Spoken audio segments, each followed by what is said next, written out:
نحمده ونصلي ونسلم على رسوله الكريم یا معین الدین چشتی بلند آواز سے پڑھنے الصلاۃ والسلام علیک یا رسول اللہ،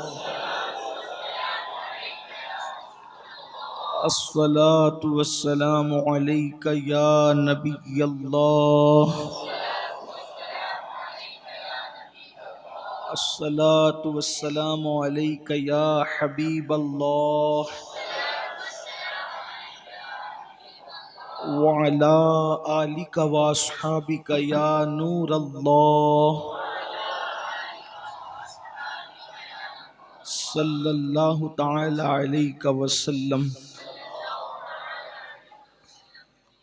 راہ پرخار ہے کیا ہونا ہے، راہ پرخار ہے کیا ہونا ہے، پاؤں افگار ہے کیا ہونا ہے، تیرے بیمار کو میرے عیسیٰ غش لگاتار ہے کیا ہونا ہے، لوگوں سے چھپ کے کیے جس کے گناہ وہ خبردار ہے کیا ہونا ہے، دور جانا ہے رہا دن تھوڑا کوچ تیار ہے کیا ہونا ہے، دل ہمیں تم سے لگانا ہی نہ تھا اب سفر بار ہے کیا ہونا ہے، کل وہاں دید کا دن اور یہاں آنکھ بیکار ہے کیا ہونا ہے، اور کیوں رضا کڑتے ہو ہنستے اٹھو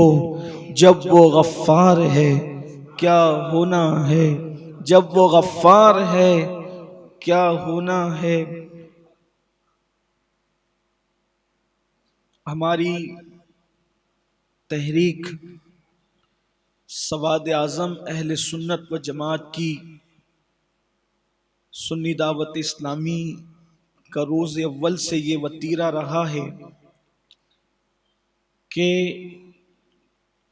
اجتماعات میں معلوماتی اور بیسک عنوانات پر ڈسکس کی جائے۔ بہت دنوں سے ذہن میں یہ بات تھی کہ بہت سارے ایسے مسلمان ہیں بالخصوص نئی نسل جن کو اس معاملے میں کچھ بھی معلوم نہیں ہے کہ مرنے کے بعد کیا ہوتا ہے اور موت کیسے آتی ہے۔ لوگوں کو ایک تجسس ہے کیا ہوتا ہے، پھر صحیح سمت میں معلومات نہ ہونے کی وجہ سے غلط سلط باتیں پتہ چلتی ہے تو لوگ غلط عقیدہ بنا لیتے ہیں۔ تو اب یہ خیال آتا ہے کہ سیریز وائز جو ہے قسطوں میں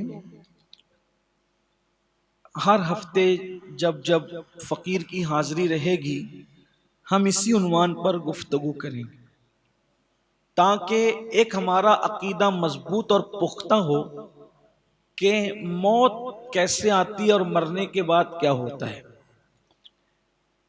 پہلی بات جو چونکہ آج کی ہماری یہ پہلی محفل ہے اس عنوان پر، تو پہلے ہم اس پر گفتگو کریں گے کہ موت کیا ہے، موت کسے کہتے ہیں، اور پھر انشاءاللہ آگے جیسے اللہ نے توفیق دی تو بات آگے بڑھتی رہے گی۔ لیکن اس پر میں آج پہلی محفل میں وضاحت یہ کر دوں کہ عام طور پر جو خطیبانہ انداز ہے جس کے آپ مجھ سے سننے کے عادی ہوئے ہیں، تو شاید موت کے عنوان میں وہ چیز نہیں آ سکے گی، اور مقصد ہمارا تقریر نہیں ہے بلکہ مقصد ایک بہت بنیادی عقیدے کی معلومات ہے۔ کہیں اگر خطیبانہ رنگ آ بھی جائے تو آپ اس کو درگزر کیجئے گا، کیونکہ پھر اس میں مسئلے کی صحیح معرفت آپ کو نہیں ہو سکے گی۔ میں کوشش کروں گا اپنے جذبات پہ کنٹرول کرنے کی، ویسے تو موت کے لوگ تو جذبات کسی کو آتے بھی نہیں ہیں، لیکن پھر بھی اگر کہیں آ جائے تو اس کو کنٹرول کرنے کی کوشش کی جائے گی۔ موت کیا ہے؟ ایک تصور لوگوں کے دل و دماغ میں ہے کہ پیدا ہونا آغاز ہے اور مر جانا اینڈ ہے، اختتام ہے۔ یہ اسلام کا عقیدہ یہ نہیں ہے۔ نہ پیدائش ہمارا آغاز ہے اور نہ مر جانا ہمارا اختتام ہے۔ پیدا ہونا بھی ہمارے سفر کا ایک حصہ ہے اور مر جانا بھی ہمارے سفر کا ایک حصہ ہے۔ ایسے تو صوفیہ نے جو ہے ہماری پیدائش کا، ہمارے آغاز کا تذکرہ کیا ہے کہ ہم پہلے علم الہی میں تھے۔ اس پر کوئی گفتگو ہم نہیں کریں گے کیونکہ یہ اتنا مشکل عنوان ہے کہ اس پر ہمیں جانا بھی نہیں ہے، کیونکہ بچے ہیں، نوجوان ہیں، علمی معیار سب کا یکساں نہیں ہے۔ علم الہی کی بحث اگر آپ کو سننی ہو تو آپ کبھی کسی خاص محفل میں بیٹھے سوال کریں تو اس پہ گفتگو ہو جائے گی، لیکن ایک عام بات کہ پہلے ہم علم الہی میں تھے اور علم الہی کے بعد پھر ہم لوگوں کو اللہ تبارک و تعالیٰ نے روحوں کی شکل دی۔ روح اصل چیز ہے انسان کی حیات کے لیے، روح، اور یہ روح جو ہے وہ نور سے بنی ہوئی ہے۔ اور جب اللہ نے روح کو پیدا کیا تو اللہ نے اس سب تمام روحوں کو روحوں کی دنیا میں رکھا۔ اس روحوں کی دنیا کو عالم ارواح کہتے ہیں۔ عالم مطلب دنیا۔ آپ اکثر شعر سنتے ہیں نا، وہ ہر عالم کی رحمت ہے، مطلب وہ ہر دنیا کی رحمت ہے۔ تو یعنی دنیا ایک ہی نہیں ہے، بہت دنیا ہے، دنیا بہت ہے۔ اگر ابھی دنیا ہی کا تذکرہ ہو تو پھر وہ دنیا ہی دنیا ہے۔ اللہ نے اتنی دنیا بنائی ہے، اس دنیا کی طرح ہزاروں دنیا ہے، اور وہ ساری جو دنیایں ہیں وہ ایک پہاڑ کے اندر بسی ہوئی ہے، ساری کائنات۔ اس کو کوہ قاف کہتے ہیں۔ اس کا تذکرہ صوفیہ کے نزدیک آیا ہے۔ اللہ تعالیٰ نے ہوا قاف ہے نا، حروف مقطعات میں ایک سورت کا آغاز ہوتا ہے، سورہ قاف، چھوٹی کاف نہیں، بڑی قاف، قاف۔ تو اس سے مراد کوہ قاف، ایک پہاڑ ہے بہت بڑا، اور اسی پہاڑ میں جا کر کے ساری دنیا کی جو وہ رگیں ہیں، پوری دنیا، اور ایک فرشتہ اس کو لے کر کے تھامے ہوئے ہیں۔ جب کہیں پر زلزلہ لانا ہوتا ہے تو وہ جو زمین کی نس ہے اس کو وہ ہلکی سی حرکت دیتا ہے تو زلزلہ آتا ہے۔ حضرت خواجہ عثمان ہارونی کہتے ہیں کہ میرے پیر و مرشد خواجہ شریف زندنی نے مجھے ان تمام عالم کی سیر کروائی، اور غریب نواز کو خواجہ عثمان ہارونی نے وہ 18,000 عالم اپنی 2 انگلیوں کے درمیان دکھائے۔ یہ مشہور بات ہے، وہ ایک کرامت کے باب میں سے۔ تو بڑی کائنات کوئی چھوٹی موٹی نہیں، اور اس کائنات جیسی ہزاروں کائنات ہیں۔ تو عالم ارواح میں اللہ نے روحوں کو رکھا، روحوں کی دنیا ہے وہ، بلکہ اس دنیا میں ابھی بھی روحیں ہیں جو جسم میں نہیں آئی ہے، وہ تو ہے نا روح، عالم ارواح۔ پھر اللہ تعالیٰ نے وہ روحوں کو جمع فرمایا، گویا کہ روحوں کی ایک مجلس ہوئی، روحوں کا ایک اجتماع ہوا۔ ابھی انسان نہیں بنا، جسم نہیں بنا۔ یہ جو عناصر اربع ہے نا، عناصر اربع کسے کہتے ہیں؟ 4 عناصر، آگ، پانی، ہوا اور مٹی، 4 چیزوں سے ہمارا جسم بنا ہوا ہے۔ تبھی یہ عالم اجسام جس کو کہتے ہیں، یعنی جسم کی دنیا میں ابھی روح نہیں آئی تھی، تو اللہ نے روحوں کا اجتماع کیا۔ اور جب روحوں کا اجتماع کیا تو سب لوگ، جیسے آپ لوگ سمجھانے کے لیے جیسے بیٹھے ہیں نا، ایسے سب کھڑے تھے روحوں کی دنیا۔ اور روح کی دنیا میں، عالم ارواح میں، جس کی جس سے محبت تھی، دنیا میں بھی اس کی اس سے محبت ہوگی۔ اور جس کی جس سے نفرت تھی، اختلاف تھا، تو دنیا میں بھی آ کے وہ لڑیں گے. یعنی اس کا مطلب کہیں ہم رہ چکے، اپنا وقت کہیں گزار چکے ہیں، محبتوں کا بھی اور گویا کے نفرتوں کا بھی. پھر دنیا میں جس نے جس کو پہچانا تھا، یعنی عالم ارواح میں، روح کی دنیا میں جس نے جس کو پہچانا تھا، وہ یہاں ایک دوسرے سے ملیں گے، پہچانیں گے. اور عالم ارواح میں جو جس سے انجانا تھا، وہ اس دنیا میں بھی انجانا ہی رہے گا. یہ ہے عالم روح، روح کی دنیا ایسی ہے. اب پھر اسی میں اللہ تعالیٰ نے پوچھا الست بربکم، کیا میں تمہارا رب نہیں ہوں؟ تو بھئی یہ مشہور بات ہے، آپ اس کو بار بار سنے ہیں. تو سب سے پہلے روح مصطفیٰ جان رحمت نے کہا تھا بلا، بے شک تو ہمارا رب ہے. اور حضور علیہ السلام سے سن کر تمام روحوں نے کہا تھا بے شک تو ہمارا رب ہے. اب کچھ روحیں تو دنیا میں آ کر کے اس کو یاد رکھا، کلمہ پڑھا اور اللہ کو رب مانتے ہیں. کچھ روحیں اس کو بھول گئی. اب بھول گئی تو وہ گویا کہ وہ لوگ کفر کی طرف چلے گئے، کافر ہو گئے. پھر یہ روح کا سفر جب تک اللہ نے چاہا ہمیں روحوں کی دنیا میں رکھا، اور پھر آدم کو، ہمارے باپ علیہ السلام کو مٹی سے پیدا کیا اور پھر ان میں روح ڈالی. اس طرح سے یہ روح آئی. تو زندگی جو ہے وہ روح اور جسم کے ملاپ کا نام ہے، دونوں کے مجموعے کا نام ہے. یا اگر حضور مفکر اسلام کے انداز میں کہہ لیں تو جسم اور روح کے اجتماع کا نام ہے زندگی. اور موت کیا ہے؟ جسم اور روح کے اختلاف اور دونوں کے جدا ہو جانے کا نام ہے موت. زندگی کیا ہے؟ عناصر میں ظہور ترتیب. زندگی کیا ہے؟ عناصر میں ظہور ترتیب. موت کیا ہے؟ انہی اجزاء کا پریشان ہونا.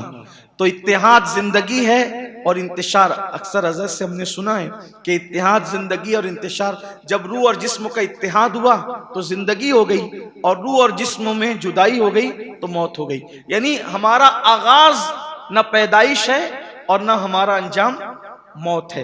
اتنی بات سمجھ میں آ گئی. تھوڑا سا روح کی دنیا پر گفتگو کر لیں. روح مرتی نہیں ہے، روح زندہ رہتی.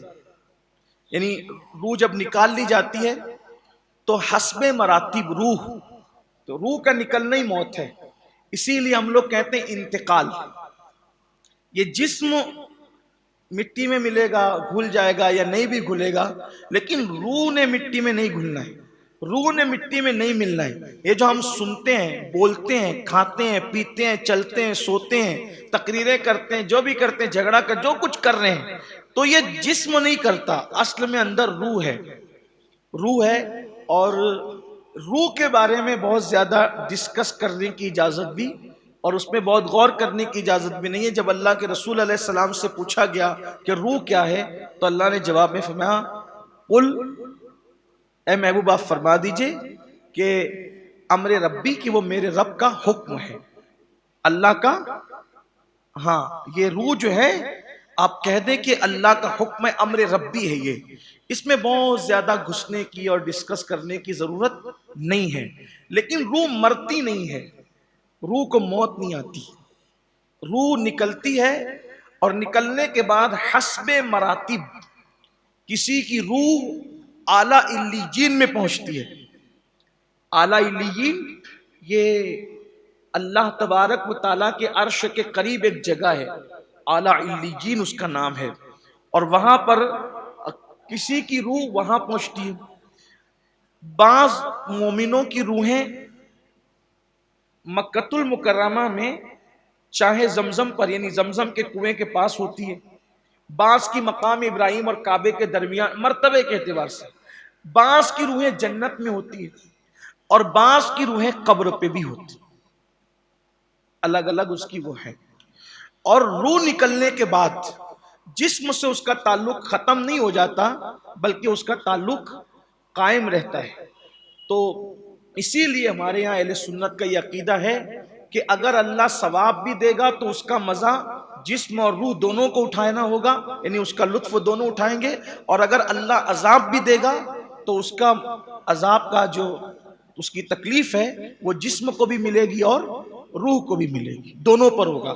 یعنی صرف روح پر عذاب نہیں ہوگا اور صرف جسم پر بھی عذاب نہیں ہوگا، بلکہ اجر ملنا ہے دونوں کو اور سزا بھی ملنا ہے دونوں کو، کیونکہ دونوں نے کیا ہے بھئی، کیا تو دونوں نے. اب آپ کہیں گے کہ دونوں نے کیسے کیا؟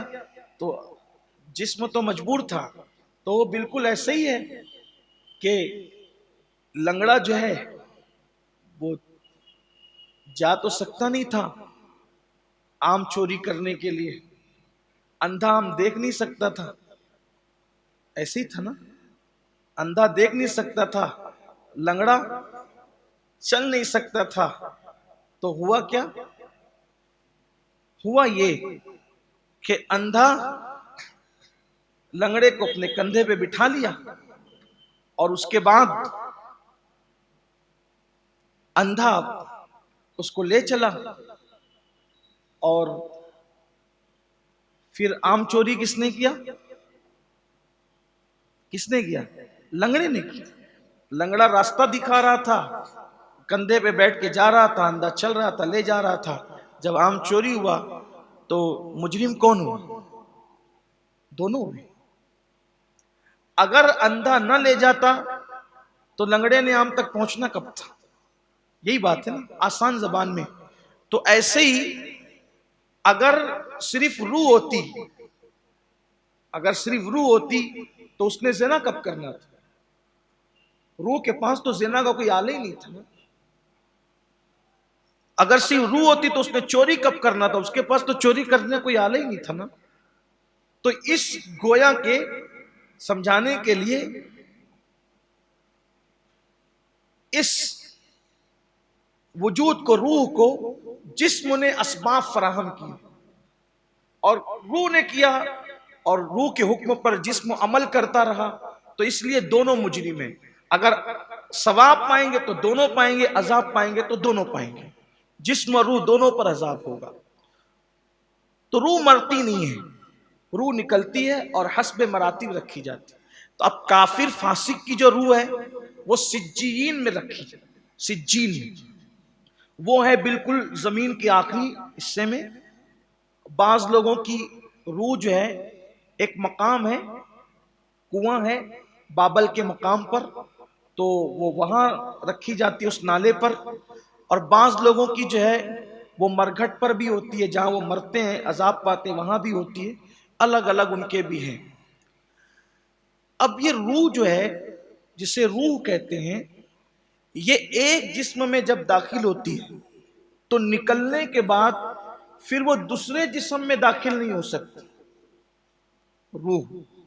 روح کا حال یہ ہے، یہ جو لوگوں کا، کچھ لوگوں کا عقیدہ ہے نا کہ جنم جنم میں آدمی، یعنی کہ روح جسم بدلتا رہے گا اور روح وہی ہوگی، ایسا نہیں ہے. تو اللہ کے یہاں جب ایک روح لوٹ کر چلی جاتی ہے تو دوبارہ پھر اس کو کسی اور جسم میں داخل نہیں کیا جاتا، بلکہ وہ اللہ کے پاس پہنچ جاتی ہے. اب یہ جو لوگوں کا عقیدہ ہے نا کہ جو ایکسیڈنٹ سے مر رہے اور جو پھانسی لے کر مرے اس کی روح بھٹکتی رہتی ہے، ایسا اسلامی کوئی نظریہ نہیں ہے. سب کی روحیں اللہ کی طرف قبض کی جاتی ہے، وہ واپس لوٹتی ہے. یہ جو اگر آپ کبھی دیکھتے ہیں تو یہ ناپاک اور شریر جنات تمہارے عقائد کو متزلزل اور مذبذب کرنے کے لیے ایسی شکلوں میں آتے ہیں جس کی وجہ سے آپ کا عقیدہ کمزور ہو یا آپ گمراہی کی طرف جائیں، اس طرح کی وہ شرارت کرتے ہیں. لیکن کوئی بھی بندہ مرنے کے بعد اس کی روح اللہ کی یہاں جو وہ واپس جاتی ہے. ہاں اگر اللہ اس کو اجازت دے. اچھا یہ جو اجازت ہوتی ہے نا یہ مومنوں کی روحوں کو ہوتی ہے کہ وہ جہاں چاہیں جائیں اللہ کے اذن سے. اسی لیے ابھی تھوڑی دیر پہلے جو محفل تھی میں نے بتایا کہ مومنوں کی روحیں مخصوص موقع پہ، جیسے جمعرات ہے، جمعہ ہے، پیر ہے، شب برات ہے، اور مواقع پر وہ روحیں اپنے گھروں کو آتی ہے اللہ کے اذن سے. اس پر امام اہل سنت کا پورا رسالہ موجود ہے. شرح الصدور میں امام جلال الدین سیوطی نے بھی لکھا ہے کہ وہ روحیں آتی ہے. اور اچھا روحیں جو ہے اس کی آل اولاد کیا کر رہی ہے اس سے بھی وہ واقف ہوتے ہیں۔ اسی طرح جب ہم کسی کی قبر پر جاتے ہیں تو روح مسرور ہوتی ہے، جتنی دیر تک ہم بیٹھتے ہیں ان کو اچھا لگتا ہے، قبروں کے پاس ہم جتنی دیر تک بیٹھتے ہیں انہیں اچھا لگتا ہے، ان کو سکون ملتا ہے، اگر کوئی چہیتا کوئی پیارا آتا ہے تو وہ اس سے خوش بھی ہوتے ہیں۔ یہ روح کا معاملہ ہے۔ تو روح نہ جسموں میں کنورٹ ہوتی ہے، نہ تبدیل ہوتی ہے، نہ ایک دوسرے کے جسم میں داخل ہوتی ہے۔ ایسا نہیں ہے کہ کوئی دنیا میں اچھا عمل کرے گا تو اچھا عمل کرنے کے بعد اب وہ اگلے جنم میں بادشاہ بن کے آئے گا، ایسا کچھ نہیں ہے۔ برا عمل کرے گا تو کتا خنزیر بن کے آئے گا، ایسا کچھ نہیں ہے۔ اچھا عمل کرے گا تو اللہ کے یہاں وہ نیکی اور اجر پائے گا، برا عمل کرے گا تو اس کو عذاب ملے گا۔ یہ روح کے بارے میں آپ سمجھ گئے۔ اب اس کے بعد اسی روح کی جدائی کو موت کہتے ہیں۔ مرتا انسان کا جسم ہے، روح نہیں مرتی، ٹھیک۔ اب روح کے نکلنے کا وقت جب آتا ہے اسی کو موت کہتے ہیں۔ اور موت کے بارے میں یہ ہے کہ اللہ کے رسول علیہ السلام فرماتے ہیں کہ موت کے کچھ قاصد ہوتے ہیں۔ موت کیا ہے؟ یہ ملک الموت، موت کا ایک فرشتہ ہے، حضرت اسرائیل علیہ السلام۔ ان کی ڈیوٹی ہے روح کا قبض کرنا، روح کو نکالنا۔ ان کو یہ ڈیوٹی کیوں سونپی گئی؟ جب اللہ نے آدم علیہ السلام کو پیدا کرنا چاہا تو اللہ تبارک و تعالیٰ نے وہ زمین سے مٹی لینے کے لیے حضرت جبریل کو بھیجا۔ جبریل علیہ السلام مٹی لینے کے لیے آئے تو زمین رونے لگی کہ آپ یہ مٹی نہ لے جائیں، کیونکہ اگر اس سے آدم بنتے ہیں تو اب آدم کی اولاد ہوگی، اس میں کچھ نیک ہوں گے کچھ بد ہوں گے، تو ہوگا یہ کہ کچھ جنت میں جائیں گے کچھ جہنم میں جائیں گے۔ تو مجھے یہ منظور نہیں ہے کہ میرا کچھ حصہ جنت میں جائے اور میرا کچھ حصہ جہنم میں جائے۔ جب زمین گڑ گڑانے لگی، گریا کرنے لگی، تو حضرت جبریل کو ترس آ گیا اور وہ واپس آ گئے۔ اللہ نے کہا لائے مٹی، کا مولا وہ تو بہت گڑ گڑا رہی تھی، مجھے ترس آیا اس لیے میں واپس آیا۔ اللہ نے فرمایا ٹھیک ہے۔ پھر اللہ تعالیٰ نے حضرت میکائیل کو بھیجا، وہ مٹی لینے آئے، زمین نے ویسے اس سے زیادہ گڑ گڑایا، ان کو بھی ترس آیا، وہ واپس ہو گئے۔ پھر اس کے بعد اسرافیل کو بھیجا، وہ آئے، پھر زمین نے بہت گڑ گڑایا، وہ واپس ہو گئے۔ پھر اللہ نے حضرت اسرائیل، جن کو ملک الموت کہتے ہیں، تمام فرشتوں میں یہ چار فرشتے افضل ہیں، جبریل علیہ السلام سید الملائکہ، میکائیل علیہ السلام، اسرافیل علیہ السلام، اسرائیل علیہ السلام، ان کو رسول ملائکہ کہتے ہیں۔ بہت افضل ہیں یہ لوگ، اللہ نے ان کے مرتبے بلند کیے ہیں۔ ان میں سے ایک فرشتہ ہے اسرائیل علیہ السلام، یہ بھی فرشتے ہیں، ان کو ملک الموت کہتے ہیں۔ ملک کا مطلب ہوتا ہے فرشتہ اور موت کا مطلب موت، کہ موت کا فرشتہ یہ ان کو جب اللہ نے بھیجا کہ آپ جاؤ اور زمین سے مٹی لاؤ، تو جب یہ زمین پر آئے تو تینوں کے پاس تو ہر مرتبہ گڑ گڑانا زیادہ ہوا، تو یہ انہوں نے کہا کہ میں اللہ کے حکم سے آیا ہوں، میں تجھ پہ کوئی ترس نہیں کروں گا، میں تو اٹھا کے لے جاؤں گا، میں تجھ پہ ترس کرنے والا نہیں۔ اور آپ اٹھا کر لے گئے، یعنی کہ یہ اللہ کی حکمت تھی کہ ان کو ترس نہیں آیا زمین پر اس کے گڑ گڑانے پر، اس وجہ سے اللہ نے فرمایا جب جدا تم نے کیا ہے تو ملانے کا کام بھی تمہارا ہی ہوگا۔ تو یعنی کہ جب مٹی تم نے لائی ہے تب روح نکالنے کا کام بھی تمہارے ذمے پہ ہوگا۔ اب یہ بات ہمیں سمجھ میں آتی ہے کہ جبریل جب زمین کے گڑ گڑانے پہ ترس آ گیا تو اگر روح نکالنے کے لیے، صرف سمجھنے سمجھانے کے روح نکالنے کے لیے گئے، اماں روتے بیٹھی تھی تو جب زمین پہ ترس آ گیا تو اماں پہ بھی ترس آ گیا، لیکن اللہ نے یہ ذمہ داری ان کو دی کہ جس کو ترس نہیں کرنا وہ حضرت ملک الموت ہے۔ اور یہ بھی سن لیں، سب کو موت آئے گی، سب کو موت آئے گی، آخری میں سب سے آخری میں موت کو بھی موت آئے گی۔ اور یہ بھی سن لیں، آگے ہو سکتا پھر آئے بات، لیکن یاد آگے تو عرض کروں، پوری کائنات کو مرتے وقت جتنی تکلیف ہوتی ہے، توجہ کر، پوری کائنات کو مرتے وقت جتنی تکلیف ہوتی ہے، ان سب کے برابر اگر کسی کو مرتے وقت تکلیف ہوگی تو وہ موت کو مرتے وقت تکلیف، یعنی آپ سمجھ لیں کہ موت بھی موت کی تکلیف سے محفوظ نہیں ہے۔ اور آگے آئے گا، اگر آپ کا ذوق سلامت رہا، جتنا آپ سیکھنا چاہیں گے تو اتنا ہماری کوشش ہوگی کہ اتنی ڈیپ میں آپ کو یہ سفر کرائیں کہیں آپ کا دل ایسا چاہے گا کہ موت کوئی بری چیز نہیں ہے، صرف معلومات نہیں ہونے کی وجہ سے ہم ڈرتے ہیں، تو یہ ملک الموت حضرت عزرائیل علیہ السلام ان کی ذمہ داری ہے۔ اب یہ جو موت ہے اس کے کچھ قاصد ہیں، جیسے بیماری کا آنا، جب جب ہم بیمار پڑتے ہیں یہ موت کا قاصد ہے، یہ ہمیں یاد دلاتا ہے کہ موت آنے والی، بیماری موت کا قاصد ہے۔ اسی طرح بڑھاپے کا آنا یہ بھی موت کا قاصد ہے۔ اسی طرح سے دانت کا ہلنے لگ جانا، گرنے لگ جانا، یہ بھی موت کا قاصد ہے۔ اسی طریقے سے بالوں کا سفید ہو جانا یہ بھی موت کا قاصد ہے۔ بڑھاپا، بیماری، دانت کا کمزور ہونا، آنکھوں کا کمزور ہونا، اسی طریقے سے بالوں کا سفید ہونا، یہ سب موت کے قاصد ہے۔ اور آخری قاصد جو موت کا ہے وہ بڑھاپا ہے۔ بڑھاپے کے بعد پھر کچھ نہیں آتا، بڑھاپے کے بعد حضرت ملک الموت ہی تشریف لاتے ہیں۔ تو اس لیے موت یہ ہے۔ اب موت کی تمنا، اللہ کے رسول علیہ السلام فرماتے ہیں تکلیف اور مصیبت سے پریشان ہو کر موت کی تمنا مت کرو۔ کیوں مت کرو موت کی تمنا؟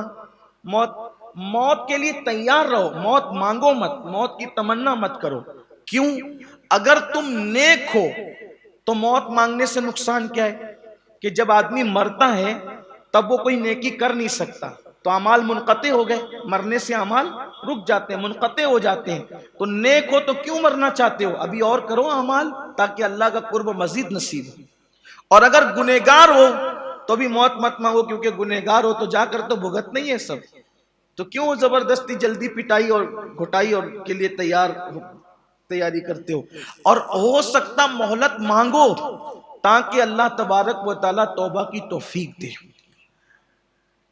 کوئی بندہ مومن ہو، نیک ہو، عمر اس کے لیے اللہ کی سب سے بڑی نعمت ہے۔ ایک شخص شہید ہو گئے رسول اللہ کے دور میں، ایک شخص شہید ہو گئے اور ان کے چھوٹے بھائی ان کے بعد کچھ دن تک حیات رہے، پھر اس کے بعد ان کا بھی وصال ہو گیا۔